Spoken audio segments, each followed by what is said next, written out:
नहीं आता है लोगों को। एक बात तो ये है कि हम जब संघर्ष किए और 1994-95 में शुरू किया हम लोगों ने इसकी मांग को छोटे से एक दायरे के अंदर, तो इसके 3-4 पहलू हैं। सबसे पहले है संघर्ष। संघर्ष के बगैर 3-4 चीजें स्पष्ट नहीं होती। संघर्ष के बगैर बारीकी से समझ में नहीं आता है लोगों को। संघर्ष के बगैर आदान प्रदान नहीं होता है लोगों के बीच में कि ये कानून या ये मांग क्यों उनके जीवन में काम देता है। संघर्ष एक बहुत बड़ा एक मंच है जिससे वो पत्रकार क्यों ना हो, वो सरकारी कर्मचारी क्यों ना हो, आम जनता क्यों ना हो, सब शामिल होकर सीखते हैं कि ये कानून क्या है। मैं एक उदाहरण देना चाहती हूँ। जब ब्यावर में हम लोग बैठे 1996 में, जबकि आंदोलन 2 साल पुराना हो गया था और हम लोग वहां 40 दिन बैठे, तो वहां लोग आगे पूछते थे ये सूचना का अधिकार है क्या चीज। वो तो था पहले 1-2 दिन में, और जब हम 30 दिन वहां रहे उसके बाद हमारे ऊपर सट्टा खेला गया उस गांव में, उस शहर में, जहाँ उसकी आबादी तो अभी बहुत सारे लाख है मगर उस समय 1 लाख से ऊपर था, और उसमें सट्टा खेला गया कि ये जीतेंगे कि हारेंगे। पूरा जो बुद्धिजीवी है या पढ़े लिखे हैं या व्यापारी वर्ग के सब उसमें शामिल हो गए, समझने के लिए भी शामिल हुए और उसके ऊपर सट्टा तक खेलने के लिए भी शामिल हो गए। तो मेरा एक उदाहरण है ये कहने के लिए कि जब सिखाते हैं हम लोग कि क्या है तभी आंदोलन बनता है। हम बंद कमरे में बैठते हैं तो आंदोलन कभी होगा ही नहीं, हमें जनता के बीच में जाना पड़ता है। तो जब सूचना का जन अधिकार का राष्ट्रीय अभियान बना, उसका इतिहास क्या है। उसमें ऐसा हुआ कि जैसे हम ब्यावर में आंदोलन कर रहे थे उस समय पे एक सोच आया, प्रभाष जी का खास सोच था, प्रभाष जोशी का और शेखर और हर्षमंदर का, शेखर सिंह और हर्षमंदर का, कि साथ साथ हमें एक अभियान बनाना चाहिए और यहाँ संघर्ष होता रहे और हम अभियान में बैठे, और अभियान में बैठे हुए ये देखें कि कानून में क्या क्या मसौदे हमें डालने चाहिए। इसको करते करते तीसरा एक सोच आया कि संवाद भी करनी पड़ेगी सरकार के साथ। तो हम संवाद कैसे करें, उसके तौर तरीके क्या होंगे। जब ये बढ़ा और 1996 में जब कानून पारित हुआ, का ढांचा बना, और वो ढांचा बना और जस्टिस सावंत के नेतृत्व में हुआ, कानून यहाँ बनता गया और यहाँ जनता का संघर्ष होता रहा। जनता के संघर्ष में जो भी कठिनाइयां आई या विडंबना हुआ, उसका समाधान कानून में कैसे कर सकते हैं। एक जस्टिस सावंत के नेतृत्व के और इतने बड़े ऊंचे पद के रहने वाले लोग भी सोच रहे थे कि जो भी हम करें जनता के हित में होना चाहिए, जनता के हित के खिलाफ नहीं जाना चाहिए। तो इस तरीके से हमने कानून बनाया। तो हम लोग जो उस समय जब अभियान बनाए, अभियान का नेतृत्व हमने पहले भारत डोगरा साहब को दिया जो हमारे समन्वयक थे, फिर उसके बाद में शेखर सिंह जी बने हमारे समन्वयक। हम लोग रहे आंदोलन में। मैं इसलिए कह रही हूं कि अब हम लोग अभियान के ज्यादातर अंग हो गए हैं, हम आंदोलनकारी नहीं रहे हैं, और अभी इस पूरे संघर्ष में हमें कहीं पहुंचना है तो हमें आंदोलनकारी वापस बनना पड़ेगा। क्योंकि जब तक जनता नहीं चेतेगी और जनता इस आंदोलन में नहीं जुड़ेगी और इस मांग को स्पष्ट नहीं करेगी, सड़क पे उतरे या वो पोस्ट कार्ड लाखों या करोड़ों की तादाद में भेजे सरकार को, या कैसे न कैसे अपना विरोध प्रतिष्ठित करे, ये अभियानों के हाथ में अभी है नहीं। हम कह सकते हैं कि इस कानून में ये कमी है, वो कमी है, आज आप चर्चा भी करेंगे, ये किस तरीके से हमें कमजोर करेगा, 81J को खत्म कर देगा, पारदर्शिता नहीं होगी। पारदर्शिता नहीं है तो ना केवल हमारा ये कानून मरेगा, इसके साथ साथ पारदर्शिता के आधार पर जितने भी नए कानून बने हैं सब में कठिनाइयां आएंगी, और वो गरीब इंसान जो इस स्ट्रक्चर द्वारा, ये ढांचा द्वारा जिसमें सूचना का अधिकार एक बुनियादी नियम है, आगे बढ़ सकता है, उन सबको परेशानी होगी। तो ये केवल सूचना के अधिकार के आंदोलनकारियों के लिए भी नहीं है, ये तो इस देश में जितने भी अपने हक के लिए लड़ रहे हैं और सूचना के आधार पर हक के लिए लड़ते हैं, सबके ऊपर चोट आएगा। इसलिए ये बहुत भयानक चीज है। एक तरीके से आप मुझसे कह सकते हैं, पूछ सकते हैं आज तुम क्यों आई हो आगे। इसलिए आई हूं क्योंकि मुझे आज 2006 और उसके बाद में संशोधन करने के लिए वापस जो 2011-12 में जो आवाजें उठी थी वो गूंज रहा है मेरे कानों में, और वो गूंज रहा है तो मुझे लगा कि मुझे आपस आपके बीच में आना चाहिए विनम्रता के साथ, ये कहने के लिए आंदोलन को मत भूलिए। आंदोलन नहीं होगा, हस्ताक्षर कैंपेन नहीं होंगे, आप कितना भी अच्छा से अच्छा विश्लेषण कर लीजिए, कितना भी अच्छे से अच्छे से जवाब उस मंत्री को दे दीजिए, जब तक आंदोलन उसको बड़ा चढ़ा के लोगों के भाषा में उनके पास नहीं ले जाएगा, तब तक हम हारेंगे। मैं एक और आपको उदाहरण देना चाहती हूँ। जब हम लोग बैठे और पारदर्शिता के बारे में बात किए, तो आम लोग पूछते थे पारदर्शिता क्या होता है।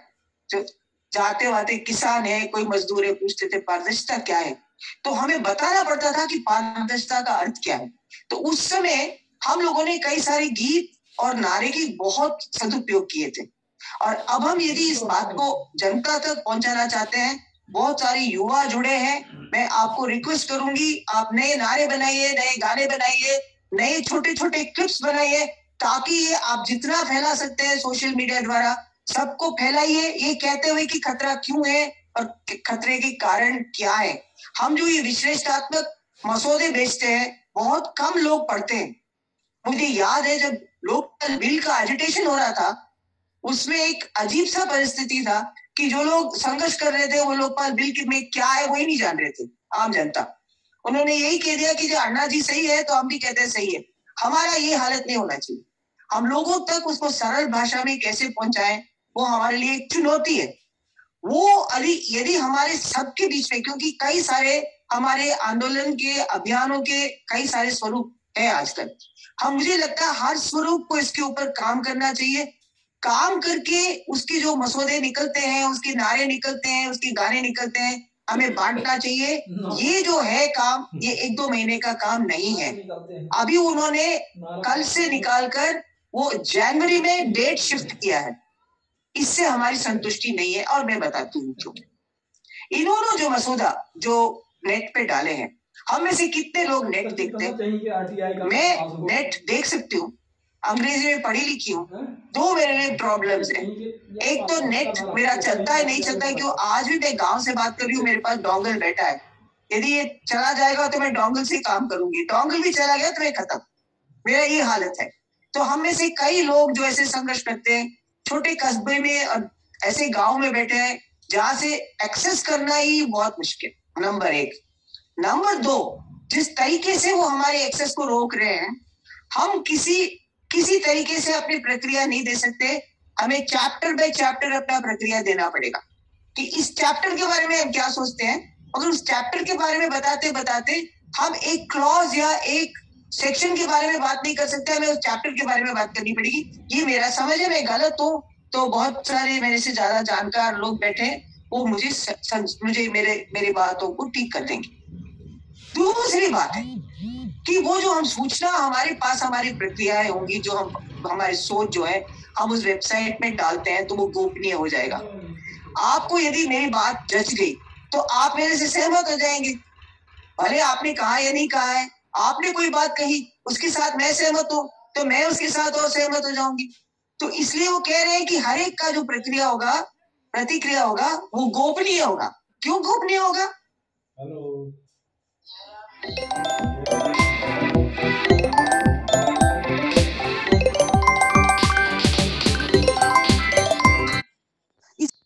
इसलिए गोपनीय होगा क्योंकि हम एक दूसरे की बातें समझेंगे तो हम उस वेबसाइट को भी हम लोग एक आंदोलन का बेसिस बना सकते हैं। वो भी नहीं चाहते, वो बिल्कुल एक 1-to-1 चाहते हैं। ये क्यों है? क्या है 1-to-1?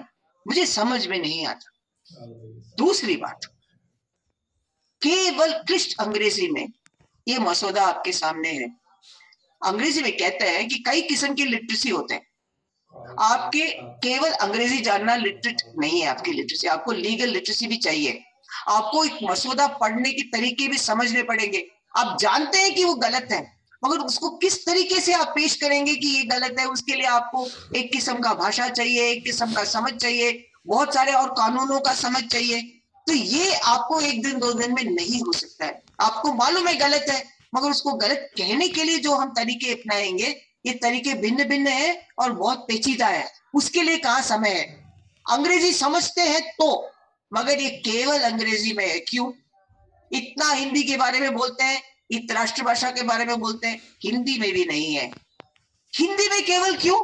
22 भाषाएं हैं इस देश में, और कर्नाटका से मेरे दोस्त जुड़े हैं, तो कन्नड़ में क्यों नहीं है, तमिल में क्यों नहीं है, मलयालम में क्यों नहीं है, हर एक भाषा में क्यों नहीं है?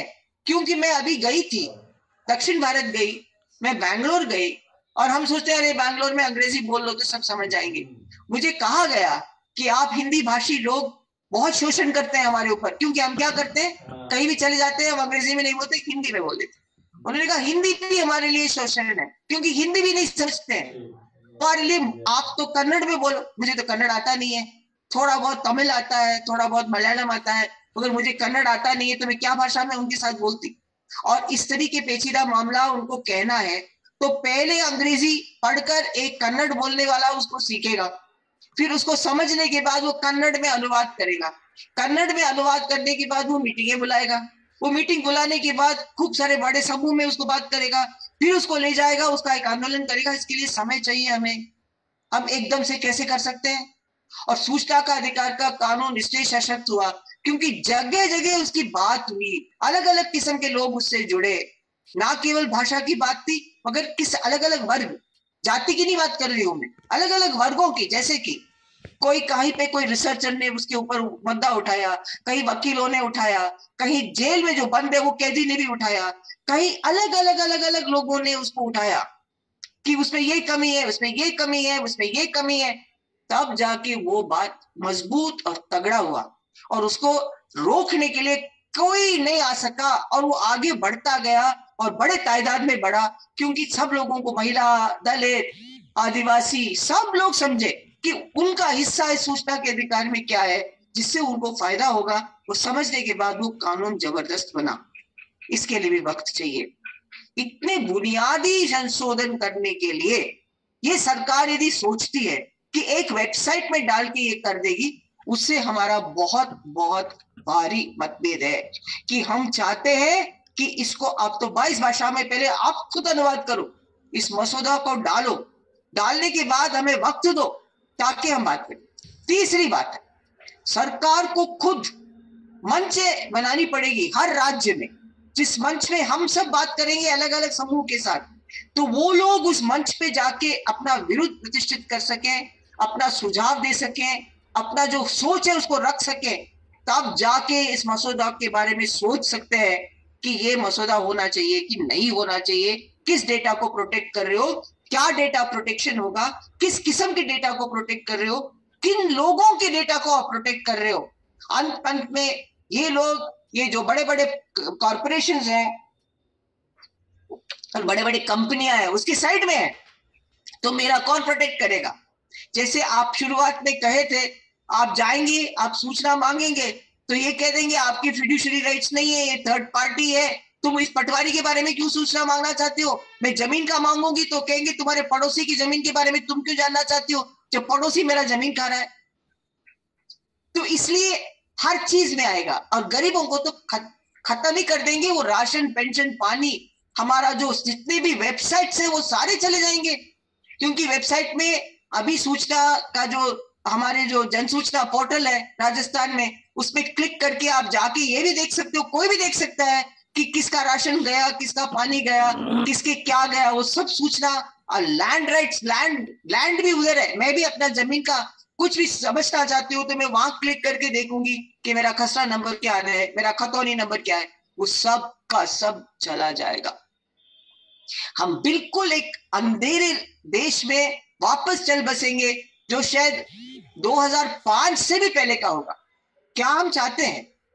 इसलिए दोस्तों मैं आज आगे आई हूं, इसलिए मैं थोड़ा आज लंबा बोल रही हूं, क्योंकि मुझे लगा कि मुझे बहुत जरूरी है कि मैं इसके बारे में आप सबके साथ, मेरा चिंता केवल नहीं, मेरे चिंतन केवल नहीं, मेरे जो खतरे का नजर आ रहा है उसके बारे में मैं आप सबसे आज बात करना चाह रही थी।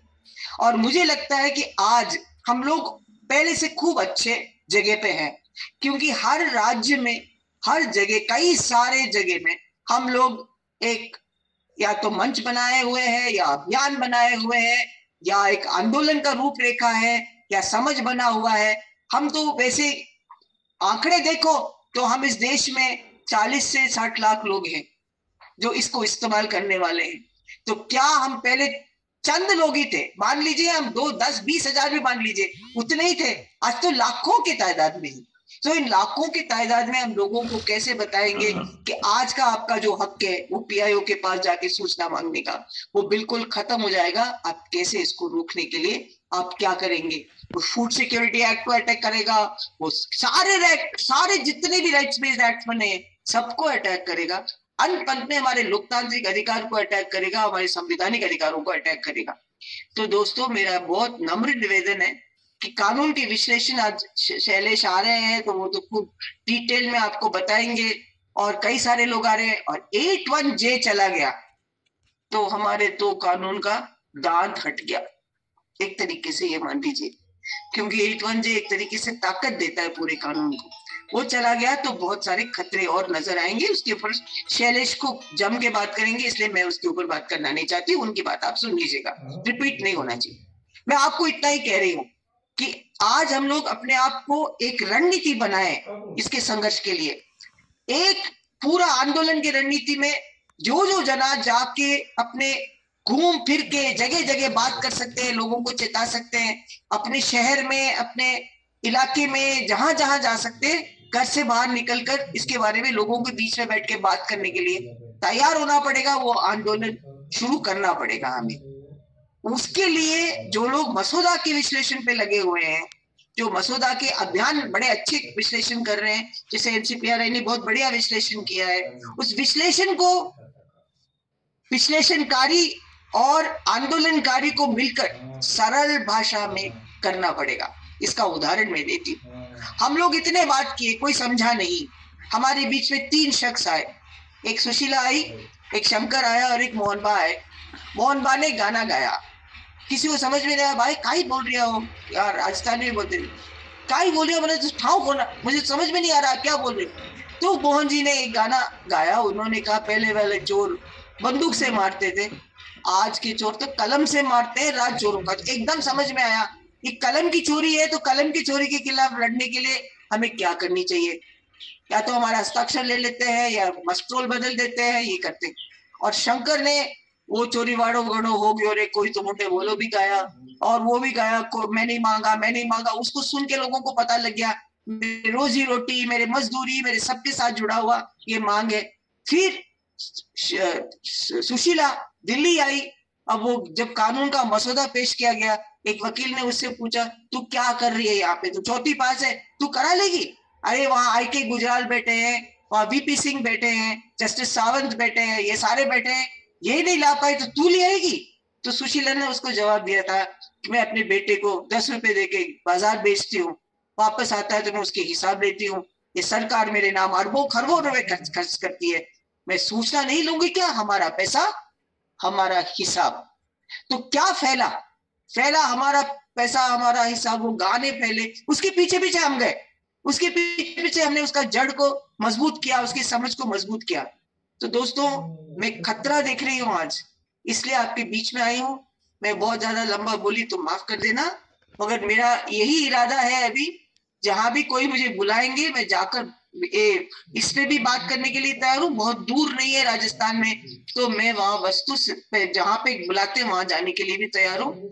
मैं ये सोचती हूँ कि हम लोगों को इतिहास से कुछ सीखना पड़ता है। इतिहास से हम नहीं सीखते तो हमारी कमी है, हमें इतिहास से सीखना पड़ेगा, और हमारे आज की मौजूदा स्थिति को कैसे उस इतिहास के साथ जोड़े और आगे ले जाए, ये बात करनी पड़ेगी। और हमें दिखना पड़ेगा लाखों के तादाद में, तभी ये सरकार हिलेगी। नहीं तो हम कितने भी अच्छा तर्क दे दें, उससे कुतर्क में किसी को पेश करके हमें ओवर रूल कर देगी। तो हमें नंबर्स दिखाने पड़ेगी। तो कैसे दिखाएं, ये हमारे लिए एक चुनौती है। मैं आप सबको, प्यारे दोस्त और साथी लोग, सबको मैं शुभकामनाएं देना चाहती हूँ कि इस संघर्ष में हम लोग सफल रहें। मैं आपको कहना चाहती हूँ, जो मेरे बस की रोग होगा मैं करने के लिए तैयार हूँ, और मैं आपके साथ हूँ। इसीलिए वो एक तो एनसीपीआरआई का एक मिनिस्टर के नाम एक चिट्ठी निकाला है, और एक चिट्ठी मेंबर्स ऑफ पार्लियामेंट के नाम भी निकाला है। और वो चिट्ठी मैं रिक्वेस्ट करूंगी अस्मी को कि आपके सबके पास भेज दे, और आप अपने अपने मिनिस्टर्स और मेंबर्स ऑफ पार्लियामेंट के पास, मेंबर ऑफ पार्लियामेंट के पास जाइए और दबाव डालिए कि आप इस पे हमारे लिए ये तो करिए कि कम से कम हमें समय दीजिए, इसको भाषा में बदल के डालिए और हमारे लिए मंच तैयार करिए, ताकि ये आंदोलन जमीन पे भी उतरेगा। बहुत बहुत धन्यवाद, शुक्रिया, और आप सबको क्रांतिकारी अभिनंदन के साथ मैं अपनी बात समाप्त करती हूँ।